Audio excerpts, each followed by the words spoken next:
everybody did it sort of became the establishment, I think. Yeah, bizarre, right? Same. It's really kind of turned up on its ear because it started to kind of really turn politically correct in the 90s. And it became kind of a nobody stays at a party after 11 o'clock. You know, no matter where. Is that when you went into rehab? Yeah. After that, no matter where you're going, you know, you afterwards you got to pretend you were going to bed. You know. Oh, look at the time. Yeah. Oh, look at the time. Oh. I guess everybody had kids too by that point, but then it got to where we are today. That you know you're getting warned to keep your mouth shut. Because of it turned upside down. You know? Well, it's also one ideology dominates, especially in Hollywood, dominates the entire business. You know, one of the things that I said that drove me crazy about Hollywood was there's people that had differing opinions about things, but they would never speak out because it could damage their career. Right. And That's it really what's going can. on now. They will fucking blackball you. They will. I mean, they tried. There were a couple attempts to cancel me while we were making Reagan. In fact, you know, kind of half-hearted, I guess.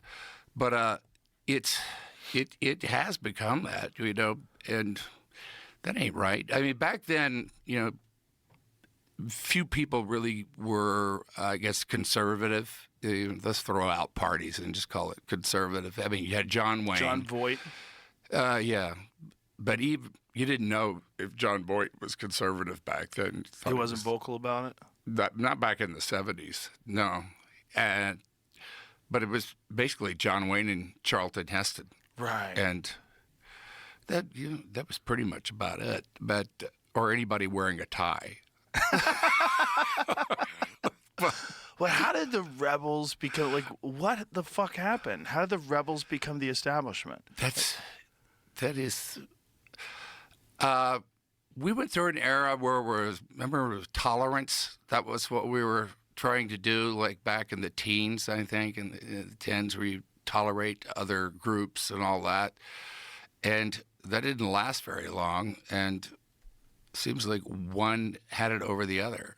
But if you ask me where this great divide really started politically, I think, of course, there was Watergate, but you come up to like when the Republicans had their contract with America.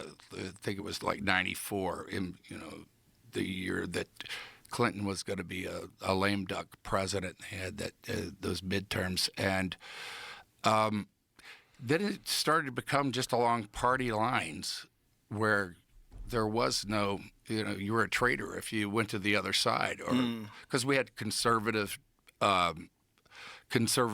Democrats, we had liberal Republicans up until that point. That's what I grew up with, and that wasn't good enough anymore. And so it started there, and and then continued, and then the Democrats really took over, and they really do it really well as far as that stuff of turning things on their head. And I feel like today they were using the judicial system against Trump. Yeah, which is, for sure. Really off the reservation.